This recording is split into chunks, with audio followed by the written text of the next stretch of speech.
Thanks to you at home for joining us this hour. If you have a lawyer, particularly one who is representing you on a matter that is turning out to be a little dicey, maybe a little dangerous for you, maybe a little sketchy. I mean, in theory, in that circumstance, it's a good thing that you have a lawyer, that you have representation, that you are not facing this thing alone. However, if in the midst of that ongoing sketchy / dangerous situation, you wake up to the news one morning that your lawyer's other clients, the other people your lawyer is representing in this same saga, if you wake up to the news this morning that they have just been arrested and put in jail, that is not a good sign about either your situation or your lawyer. But that is the situation that the President of the United States woke up to this morning. The personal lawyer of the President of the United States, not that one. The first one, he's already in prison. That's Michael Cohen. The second one is Rudy Giuliani. And these two gentlemen who were arrested last night, they are, like the president, clients of Mr. Giuliani. They've been arrested on multiple felony counts for allegedly funneling very large amounts of illegal campaign contributions to various Republican politicians and political entities, using straw men and a fake natural gas company and a number of other schemes to conceal the real origins of these illegal donations, including some of these funds that were given to them for this purpose by an unnamed Russian donor. As of tonight, these gentlemen are in custody in a federal jail in Virginia, although I believe if they post $1 million bail each sometime tonight, they could be released with monitoring devices and some sort of third party representing to the court that they promise not to flee the country. But I mean, bottom line here, when your lawyer's other clients get arrested, that's not good. You want to know what's worse than that, though? When CNN soon thereafter reports that your lawyer himself is also being scrutinized by the same federal prosecutors who just arrested his other clients today. That's what CNN reported this afternoon. Rudy Giuliani says that he has not been contacted by federal prosecutors in New York. But if you watched closely the way this unfolded today, when the U.S. attorney in the Southern District of New York announced the indictment against Rudy Giuliani's two clients today, these guys who have been directly involved in the Ukraine scandal for which the president is now being impeached, that U.S. attorney, Geoffrey Berman, did say explicitly and sort of with a heavy portent that this investigation is ongoing, meaning they might not expect these to be the only indictments. And if, in fact, that CNN reporting is right, that Rudy Giuliani himself is now under scrutiny by these same federal prosecutors who just brought about the arrest of his clients last night, well, that would be a real kick in the pants, right? In terms of how Rudy Giuliani's biography will ultimately read at the end of all of this. I mean, if you've been following Rudy Giuliani at all, it was one of the great landmark moments in Republican politics and Rudy Giuliani's sort of downfall as a public figure of national esteem when his handpicked police commissioner, Bernie Kerik, got arrested and had to get locked up at a downtown jail in New York that Rudy Giuliani had named for Bernie Kerik. I mean, it's never good to go to jail, but when you have to go to jail to the jail that's named after you, that's the kind of thing that people remember. Well, now, if that Bernie Kerik incident is bookended by Rudy Giuliani, the former U.S. attorney in the Southern District of New York, being indicted by the Southern District of New York, being indicted by his own successor as U.S. attorney in that district, if Giuliani gets criminally charged by the U.S. attorney's office that he himself used to run, which is apparently a real prospect here,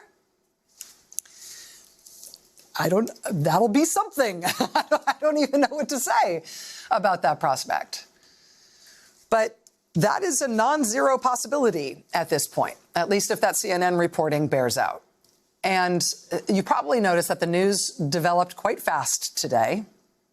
I do feel, though, that this is one of those days when instead of being hit by like a thunderstorm or, buffeting winds or sort of thing, we just kind of got hit by a fire hose today. It was one solid stream of information coming at us today that all really had to do with the impeachment, that all really had to do with one thing. And it actually all kind of fits together pretty cogently. So let's just take this piece by piece. These two men are both U.S. citizens. One was born in Belarus, one was born in Ukraine. That doesn't necessarily matter. They are U.S. citizens. They have been working with Rudy Giuliani, apparently for months, on this scheme for which the president is now being impeached. And that's not a complicated scheme, right? The president pressed the government of Ukraine to provide him assistance in his next election against the Democrats, and specifically against his potential opponent, Joe Biden. That is illegal. You can't solicit a thing of value for a U.S. election from a foreign entity. It's plainly illegal. That is the grounds on which the House of Representatives is going to impeach President Trump. And while that core criminal act, that core impeachable offense, is something the president has already confessed to, and the White House has, in fact, already provided evidence of, as the House continues to investigate this matter to try to nail down that article of impeachment, the details of how the president was trying to carry out this scheme has been coming into sharper relief. For example, we have learned from the president's recently resigned envoy to Ukraine that this effort by President Trump to get dirt from that foreign country to use against his opponent, it wasn't just the president acting on his own. It wasn't like a whim that the president expressed out loud or a wish or a joke. It was actually a scheme. It was a plan. And he gave orders within the federal government for this scheme to be carried out. And in order to do that, he needed multiple officials to take part in it. By following that path a little bit, we have very quickly learned that one of the elements of this plan is that the president and other members of the administration who were in on this scheme, they pretty quickly realized that there were going to be some people in their way. And so they had to get those people out of their way. Part of what we are now seeing happened on multiple levels is that the president and the other people who took part in this scheme took steps to remove people in the U.S. government who they saw as standing in the way of enacting this scheme to benefit the president in the next election.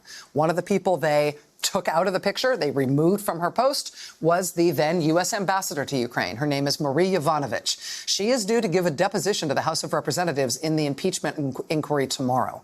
Ambassador Yovanovitch was removed from her post in Ukraine in the spring of this year after a campaign in the conservative media, spearheaded by Rudy Giuliani, denounced her as some kind of bad guy who had to be taken out of that embassy and replaced. Well, we learned from today's indictment that these handsome men who were arrested last night were allegedly a key part of that plan, as was this gentleman, former Republican Congressman Pete Sessions of Texas. According to today's indictment, the guys who got arrested last night, Giuliani's clients, they illegally funneled more than $300,000 into a pro-Trump super PAC that, among other things, was supporting the re-election campaign of Congressman Pete Sessions in Texas. They also committed to raise $20,000 for Congressman Sessions directly. And then they met with him to make their big ask. Quote, at around the same time that Parnas and Fruman committed to raising those funds for Congressman 1, who we believe to be Congressman Pete Sessions, Parnas met with Congressman Sessions in person and sought the congressman's assistance in causing the U.S. government to remove or recall the then U.S. ambassador to Ukraine, Marie Yovanovitch. So they give tons of money to this PAC that's supporting Sessions' reelection. They also pledged to raise tens of thousands of dollars for Sessions' reelection. They get a meeting with Sessions and they say, you got to help us get this ambassador out of there. And in fact, Republican Congressman Pete Sessions makes good on his end of the bargain. NBC News has obtained the letter that Congressman Sessions sent to Secretary of State Mike Pompeo shortly after that meeting with these guys who have now been arrested. In that letter, Congressman Sessions, in fact, tells the Secretary of State that he should, quote, consider terminating her ambassadorship as soon as possible. So again, I mean, the scheme here for which President Trump is being impeached is a simple thing.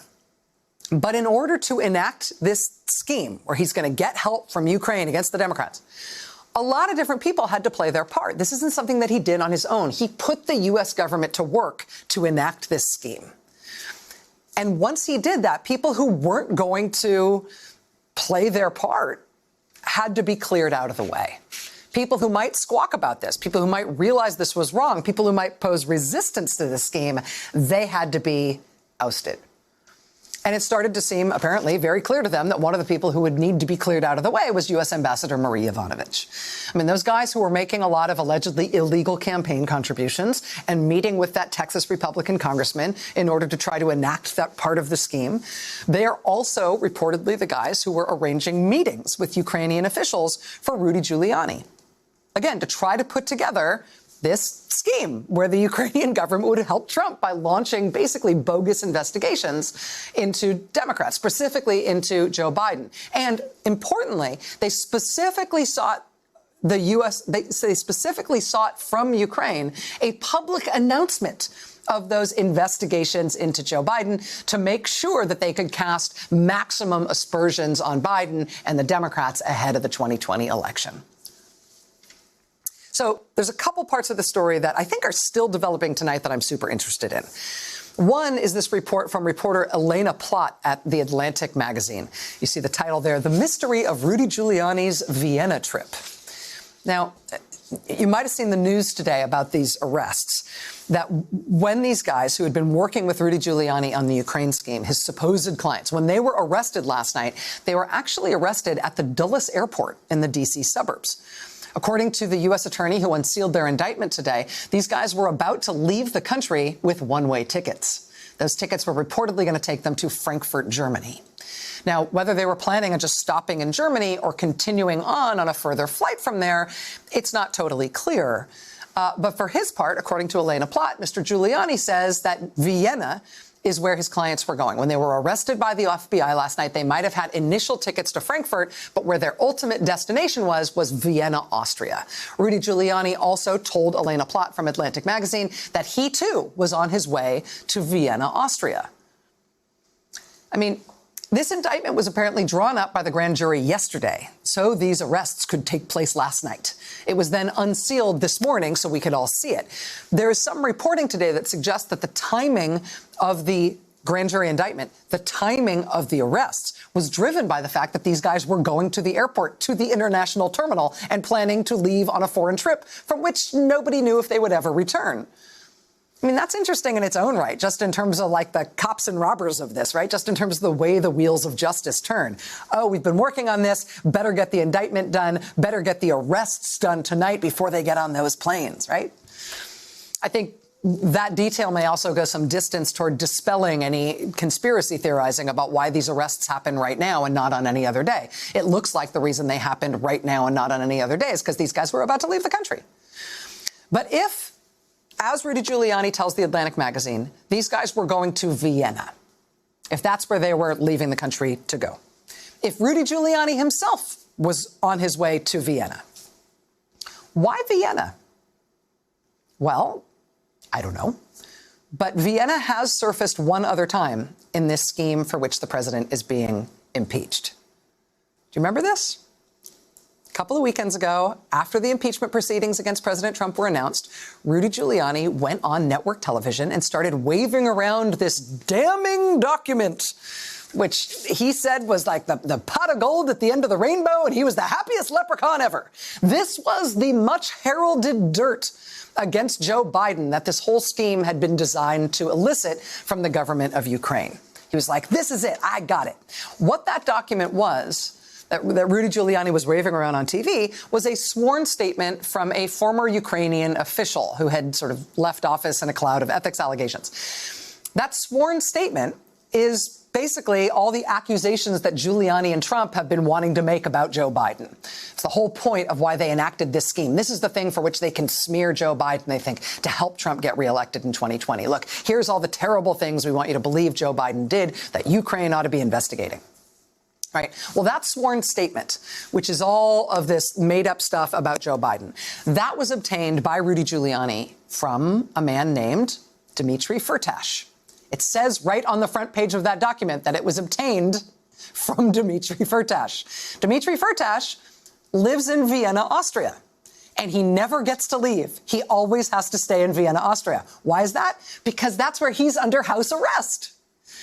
Dmitri Firtash is a Ukrainian billionaire, a favorite of the Kremlin, who is a billionaire because of the Kremlin. He is described by U.S. prosecutors as an upper echelon associate of Russian organized crime. Firtash was arrested several years ago in Vienna after the U.S. government requested his arrest because they wanted him extradited to this country to face trial on a multi-billion-dollar bribery scam. He has been fighting that extradition, trying to avoid getting sent back to the U.S. to go to trial on those charges. Within the last few months, Dmitri Firtash added to his legal representation team a couple of less-known U.S. lawyers, people who are less known as lawyers and more known as people who go on Fox News and scream about the witch hunt. He has added these pro-Trump lawyers to his team, and as he is fighting this effort to have himself, fighting this effort to have him extradited to the U.S. to face trial, Mr. Firtash has started generating these anti-Joe Biden documents, apparently out of thin air, these accusations against Joe Biden, and they have been provided to Rudy Giuliani and company to use as, PR ammunition against Biden. The problem with getting this stuff from Dmitri Firtash, though, is that he is under house arrest, and so it's not like he can deliver. You kind of have to go to him to pick this stuff up.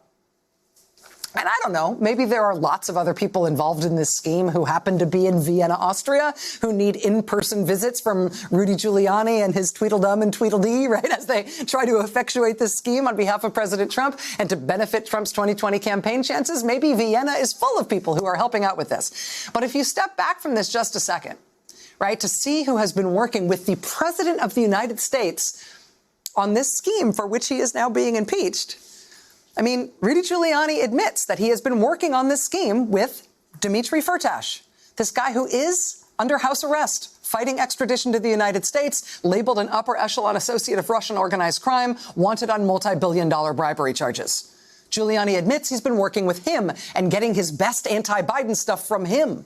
He also admits that he has been working with Paul Manafort, who is a federal inmate, the president's campaign chairman, currently serving a 7-plus-year sentence in federal prison on fraud and conspiracy charges. When Rudy Giuliani's clients, who were arrested last night, turned up for their initial court appearance today in the Eastern District of Virginia, they were represented in court today by Paul Manafort's lawyers. I guess they just happened to be in the neighborhood. And we know from Giuliani's own account of how this scheme has been run that the other people with whom he has been working the most closely on this issue are these two guys who are now under arrest and sitting in a Virginia jail. So it's the felon who's in prison, the indicted guy who's fighting extradition, and the two guys who tonight are in federal jail in Virginia. That is who Rudy Giuliani has assembled as his dream team to work out this scheme for the President of the United States to enlist a foreign country's help for his re-election bid. I mean, you couldn't ask for a more impressive group of corruption fighters, right? So that is one part of that is sort of still developing that we are watching tonight. I just can't believe, that's your team? Really? Can you all share lawyers? Would that be cheaper? Sorry. So that's one. The other part of this I'm very interested in now, which we now have a much clearer view of, is this dynamic in which regular government officials, people just doing their job, career folks, non-politicized technocratic people, had to be pushed out of the way so that this scheme could be enacted. And we actually got a brand new piece of news on that today, which we know from the Wall Street Journal's reporting has already become a new part of the impeachment investigation into President Trump. And that is next. Stay with us. Hey there, I'm Chris Hayes from MSNBC. Thanks for watching MSNBC on YouTube. If you want to keep up to date with the videos we're putting out, you can click subscribe just below me or click over on this list to see lots of other great videos.